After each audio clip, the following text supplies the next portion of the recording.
ఇట్లా ఉచితంగా కరెంట్ ఇస్తున్న ప్రభుత్వం ఈ దేశంలోనే తెలంగాణ రాష్ట్రంలో ఉందన్న సంగతి ఇవాళ నేను చెప్పదలుచుకున్నా.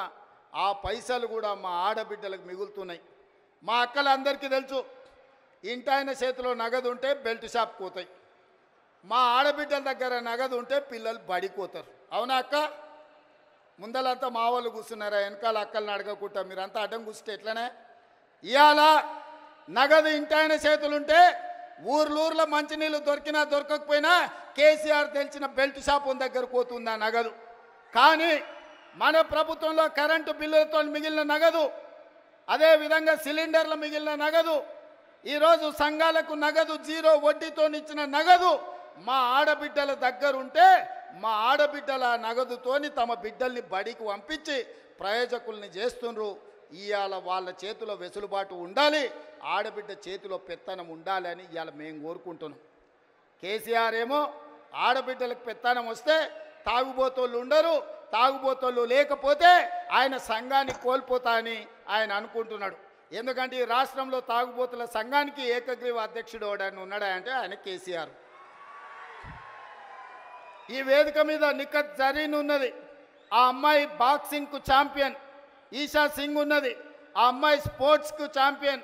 అదేవిధంగా దీప్తి అని వరంగల్ నుంచి పారామెడికల్లో కాంస్య పథకం తెస్తే ఈరోజు ప్రభుత్వ ఉద్యోగం ఇచ్చినాం.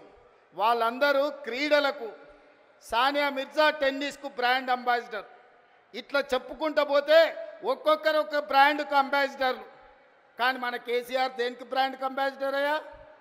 ఫుల్కో ఆఫ్కో బ్రాండ్ అంబాసిడర్ ఆయన. అందుకే ఈ రాష్ట్రాన్ని మొత్తం ఒక తాగుబోతుల సమూహంగా మార్చి ఊర్లో బెల్ట్ షాపులు తెచ్చి మందులని మనుషుల్ని మందులో మత్తులో ముంచి ఆలోచన చెయ్యకుండా చేసి అధికారంలో కూర్చోవాలి అనుకున్నాడు. కానీ తెలివిగల తెలంగాణ ప్రజలు తేరుకున్నారు, దిమ్మ తిరిగే జవాబు ఇచ్చిండ్రు. ఇవాళ ఆయన అంటున్నాడు ఏం కోల్పోయినరో తెలిసిందని. ఏం కోల్పోలేదు కేసీఆర్ గారు, మీరు ఆ ఫామ్ హౌజుల్నే ఉండండి, కావాలంటే వైన్ షాప్ ఆయనకు చెప్తా, కావాల్సినప్పుడల్లా సీసాలు నీకు అందిస్తూనే ఉంటాడు. ఆ బిల్లు కూడా నువ్వు కట్టకు, మా వాళ్ళు కడతారు, మా పిల్లలు కడతారు. నీ ఇంట్లో నలుగురు పదవులు కోల్పోయారు తప్ప తెలంగాణ సమాజం ఏం కోల్పోలే. నీ నౌకరి పోతే తెలంగాణ నిరుద్యోగ యువకులకు, నీ తండ్రి కొడుకుల నౌకరి ఊడగొడితే తెలంగాణ నిరుద్యోగ యువకులకు 10 నెలల 50,000 ఉద్యోగాలు ఇచ్చిన ప్రభుత్వం ఈ దేశంలో ఏదైనా ఉంది అంటే అది ఇందిరమ్మ ప్రభుత్వం.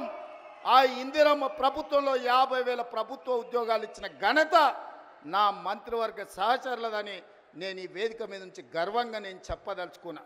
అదేవిధంగా ఇవాళ నీ కొడుకు నీది నౌకరి ఊడగొడితే ఇవాళ 23 లక్షల రైతు కుటుంబాలకు 25 రోజుల్లో మా భట్టి గారి చేతుల మీద 18,000 కోట్ల రూపాయల రైతు రుణమాఫీ చేసిన రాష్ట్రం ఈ దేశంలో ఉందంటే అది నా తెలంగాణ, నా ప్రభుత్వం.